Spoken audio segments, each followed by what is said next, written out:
Welcome to Reflect with Ed Fassio. Get ready to experience one of the world's first 100% digitally generated podcasts, where we take a step back, dive deep, and strive to learn new things. Join us as we unpack thought-provoking ideas, personal reflections, and inspiring stories to help you stay in the know. Reflect is brought to you by the minds at ByteBrain and powered by emerging technologies from Google, HeyGen, OpenAI, and 11 Labs.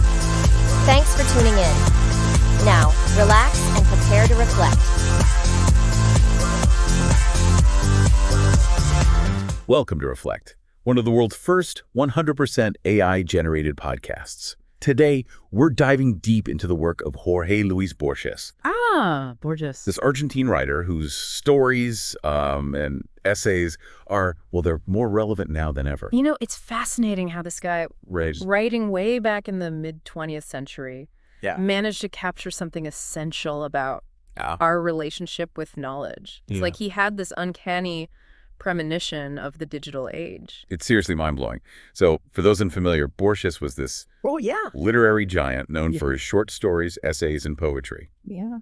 He was practically raised in a library. A library. Wow. Speaking both Spanish and English from childhood. That upbringing absolutely shaped his work. You see this fusion of cultures and literary traditions, this deep engagement with philosophical ideas. It's all there in his writing. Right. Yeah. All right, so before we get into the digital age connection, let's set the stage.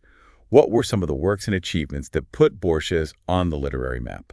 Well, you can't discuss Borges without mentioning collections like Ficciones. Oh, love that one. And The Aleph. Okay. These are packed with mind-bending stories about infinity, labyrinths, the very nature of reality. Whoa. It's heady stuff, but so captivating. And get this, Borges was also the director of the National Library of Argentina. Oh, wow. Talk about a perfect fit for a writer obsessed with knowledge and libraries. Right. It's as if life imitated art. That position probably fueled his fascination with the sheer scale and complexity of information. Okay, so here's where things get really interesting. Borges was writing long before the internet exploded onto the scene, yet his work seems to foreshadow so much of what we experience in the digital world. It's eerie, almost. His exploration of vast libraries, branching narratives, and constructed realities, it all resonates so strongly with our modern digital lives. Let's unpack some of those connections. First up, the Library of Babel, one of Borges's most famous stories. Oh, classic. It's about this vast, maybe even infinite library that contains every possible book. Oh, no. Every combination of letters, every story ever told, every bit of nonsense you can imagine, it's all in there. Exactly. Yeah. Imagine walking through endless hexagonal rooms. Endless. Each filled with towering bookshelves. So towering. But here's the catch. Okay. Most of these books are just gibberish. Gibberish. Random strings of characters. Sounds like my spam folder. Huh. Well, there is a chilling parallel to the internet. We're constantly bombarded with information, but how much of it is truly meaningful? How do we sift through the noise and find what's valuable? Borges was grappling with this dilemma decades before we even had search engines. It's like he understood this fundamental human struggle. Yeah. We crave knowledge, we want to make sense of the world, but the sheer volume of information can be paralyzing. In the Library of Babel, the librarians dedicate their lives to searching for meaning within this chaotic library. Really? Some descend into madness, others cling to faith.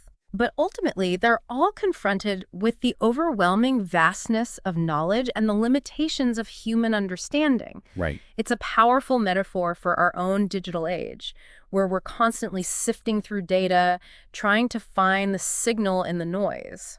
I think everyone listening can relate to that feeling of being lost in the digital maze. Yeah. So if the Library of Babel is about information overload, what other Borges stories connect to our digital experiences? I know you mentioned branching narratives earlier. Ah, yes. Yeah. We can't forget the Garden of Forking Paths. Oh, yeah. This story practically screams hypertext, even though Borges wrote it way before the internet was a twinkle in anyone's eye. For those who might not be tech savvy, Right. what exactly is hypertext? Think of it as the foundation of the web. Okay. It's the system of interconnected links that allow us to jump from one web page to another, Right. creating a nonlinear way of reading and exploring information. So how does this relate to the Garden of Forking Paths? Give us the juicy details. Well, the story itself is structured like a labyrinth where choices lead to different outcomes, How comes? different paths through the narrative. Right. Each decision branches out, creating a network of possibilities. Right. Just like clicking a link online can send you down a completely different path of information, the characters in Borges' story face a constant forking of possibilities, each choice altering the course of the narrative. It's like Borges predicted how we consume information online. We click a link, Totally. then another, and suddenly we're 3 hours deep into a Wikipedia rabbit hole, miles away from where we started. Precisely. And that feeling of getting delightfully lost in the maze, that's a key part of the digital experience. I love that. It's also a testament to Borges's understanding of the human mind, how we make connections, follow tangents, and forge our own unique paths through information. Okay, so we've got infinite libraries and forking paths. Yeah. What other digital parallels can we find in Borges' work? What about that story you mentioned where a fictional world starts bleeding into reality? You're talking about Toulon, Ukbar, Orbis Tertius. Oh, yeah. And yeah, that one's a real doozy. Buckle up. Hit me with it. I'm all ears. Imagine a secret society creating a fictional world called Tlun. A fictional world. They meticulously craft its history, languages, even its laws of physics. Whoa. It's like a massive collaborative world-building project, Okay. but with a dark twist. Okay, I'm intrigued. What's the twist? As knowledge of Toulon spreads, it starts to seep into the real world. No way. Objects, concepts, even ways of thinking from this fictional world begin to materialize, blurring the lines between what's real and what's imagined. Hold on, is this sounding a little too familiar to anyone else? It's like Borges was peering into a crystal ball and seeing the rise of virtual reality, the metaverse, and the increasingly blurry lines between our online and offline lives. Seriously, we're spending more and more time in digital spaces, creating avatars, building virtual worlds. Right. Are we, in a sense, creating our own Tlun? And how is that impacting our perception of reality? These are questions that Borges was grappling with decades ago. He understood the power of imagination, how fictional worlds can shape our beliefs and behaviors. Right. And in the digital age, that power is amplified tenfold. This is blowing my mind. So far, we've uncovered some pretty profound connections between Borges' work and the digital age. And we've only just scratched the surface. Really? There's so much more to explore in Borges' vast literary landscape. We'll dive deeper in just a moment. But first, a quick message from our sponsors. Business owners, listen up. Partnering with Reflect to create a custom episode is seriously next level. Studies show that 92% of consumers prefer brand stories over traditional ads, and storytelling boosts brand recall by up to 22x. Imagine building a unique arc around your brand that really connects. Reflect is disrupting how brands go to market, reaching a global audience with storytelling that sticks. Ready to move beyond typical ads and make an impact? Head to reflectpodcast.com for more info and book a free consultation. They're telling the future. Are you in it? Welcome back to Reflect. Before we took a short break, we were discussing how Jorge Luis Borges, a writer who predates the internet, seemed to anticipate many facets of our digital lives. Yeah, it's pretty freaky how this guy, writing at a time of typewriters and libraries, managed to tap into something so fundamental about how we experience information in the digital age. It's more than just coincidence. Borges was deeply interested in systems of organization, classification, and retrieval. He understood that the way we access knowledge shapes our understanding of the world. He even served as the director of the National Library of Argentina, so he was immersed in these ideas. Speaking of libraries, we're talking about how Borges' Library of Babel is a chilling premonition of the internet, this vast ocean of information where it's so easy to get lost. But there's another key theme in his work that we haven't touched on yet, the concept of the labyrinth. Ah, yes, the labyrinth. It's one of the most potent symbols in Borges' writing, representing the complexities of knowledge, the search for meaning, and the often disorienting experience of navigating a world overflowing with information. I can definitely see how the internet, with its billions of web pages and interconnected links, could be seen as a kind of digital labyrinth. But how does Borges' concept of the labyrinth go beyond that? For Borges, the labyrinth wasn't just about getting lost. It was about the journey itself, the process of exploration, and the possibility of discovery. He saw the labyrinth as a metaphor for the human mind, with its intricate pathways and hidden chambers.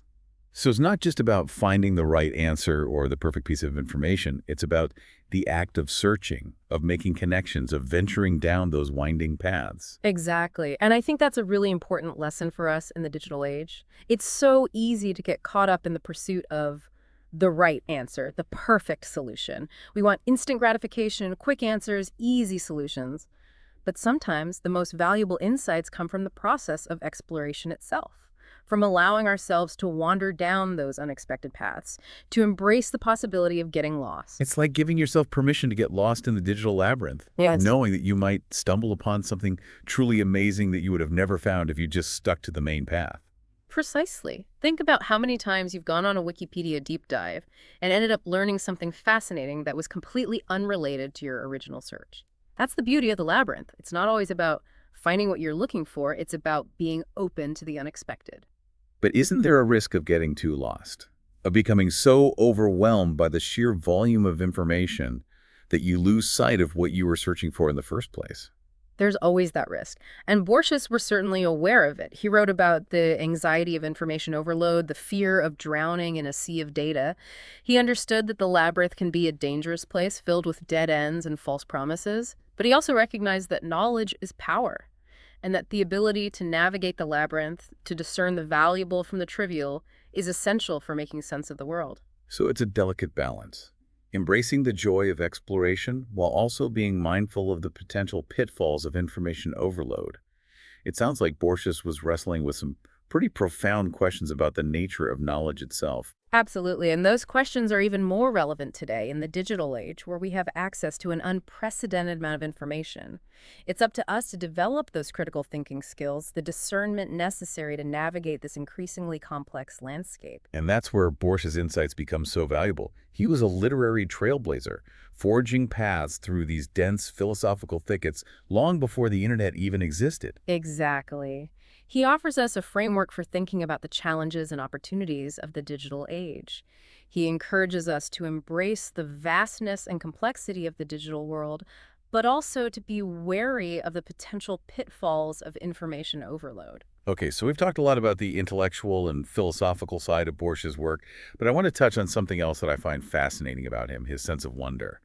Even when he's writing about these mind-bending topics like infinity and the nature of reality, there's this playfulness, this childlike curiosity that shines through. I couldn't agree more. It's like he never lost that sense of awe of being amazed by the mysteries of the universe.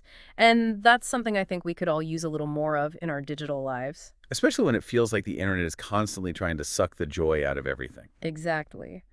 But Borges reminds us that there's beauty and mystery in the digital labyrinth. He encourages us to approach it with a sense of adventure, to embrace the unknown, and to allow ourselves to be surprised and delighted by what we find. It's like remembering to see the internet as a playground, not just a battlefield, a place where we can explore, learn, connect, and even create. And that's a powerful message, especially in these times when it's so easy to get bogged down by the negativity and the overwhelm. So in a way, reading Borges is like receiving a guidebook for navigating the digital age. It's a guidebook that reminds us to cultivate curiosity, embrace the unknown, and never lose sight of the wonder that lies hidden within the labyrinth of knowledge, both digital and analog. We'll continue our exploration of Borges' insights in just a moment. But first, let's take a quick break. If you run a small food business, listen up. For local spots like yours, telling your story is everything. Did you know that 73% of people feel more connected to a business with a story behind it? Reflect can help you share what makes your restaurant or cafe special, from your unique menu to the heart and soul behind your space. Move beyond ordinary ads. With Reflect, you'll get a custom AI-driven narrative that connects your story with a global audience in a way they'll remember. Ready to make your mark? Head to reflectpodcast.com to book a free consultation. They're telling the future. Are you in it?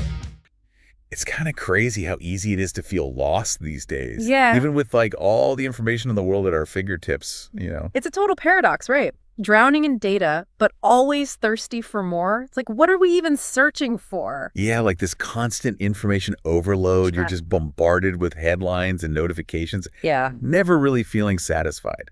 It's exhausting. I think Borges really understood that feeling. Really? Yeah, that anxiety of trying to grasp like the infinite with our limited human brains. Yeah. He was always exploring that struggle, Right. finding meaning in the chaos of knowledge. He was dealing with this way back when, right? Oh, yeah. Mid-20th century. Hmm. Before the internet and social media blew everything up. Exactly. Long before all that. Think back to the Library of Babel. Okay. Those librarians desperately searching for truth in that massive, chaotic library. Right. Kind of feels like us today, endlessly scrolling, trying to find something real, something true. In all that digital noise. Exactly. It's like we're all stuck in that library now. Oh, wow. Except our library is, well, the internet. And the more we consume, the more we realize we don't know. Right. It can be overwhelming. Totally overwhelming, even paralyzing. So what can we do? What did Borges think? Well, he wouldn't say just unplug, Okay. or retreat from the world. So what's the answer then? Right. How do we navigate this digital labyrinth without, Losing our minds. Yeah. He believed in knowledge, in engaging with ideas. Right. Even when they're tough, even uncomfortable. Yeah. But he also always said, be critical. Critical. Yeah, approach information with, curiosity, but also skepticism. You got to figure out what's actually valuable and what's just noise. So it's not just about, taking it all in, but really thinking about it. Yeah, question what you see online, Don't just believe everything at face value. Exactly. We need to be active participants in constructing knowledge. Wow. Recognizing that truth, well, it's always changing, evolving. What might seem true today could be challenged tomorrow. So instead of searching for some ultimate truth, we should just embrace the journey. Yeah, the journey of discovery. And that journey, well, it means being willing to get lost sometimes. I guess so. Wandering down those unexpected paths, being open to new perspectives. Even if they challenge what we think we know. Exactly. That's where growth happens, when we encounter different viewpoints. It's like friction creates sparks. Yeah, it's in those moments of friction that we really learn and grow. So navigating the digital age, it's kind of like reading a Borges story. I like that. You have to be ready to get lost in the labyrinth, embrace the ambiguity. Right. You might not come out with all the answers, but you'll understand the world a little bit better. a richer, more nuanced understanding. Beautifully put. And, we can't forget that sense of wonder that Borges had. Yeah. That joy of discovery, that thrill of encountering new ideas. I think we need more of that these days. I agree. It's easy to get bogged down, right? All the negativity, the overload. Absolutely. So, to wrap things up, Yeah. to everyone listening, when you're feeling overwhelmed by the digital world, remember Borges. Embrace the labyrinth. Be curious. And don't be afraid to get lost. You never know what you might find. And that concludes our deep dive into Borges and the digital age. Thanks for joining us on this incredible journey. In the cyber ocean of online voices and recycled content, something different has arrived. Reflect isn't just another podcast, it's the future of storytelling, powered entirely by AI. From curating data to assembling thought-provoking ideas, we've redefined how journeys are told. Reflect is a podcast that thinks, learns, and evolves with each episode. Every tale, every insight, crafted by the most advanced AI technologies. A podcast that disrupts the industry, breaking free from traditional formats, taking you on an entirely new experience. So tune in now and reflect. We're telling the future.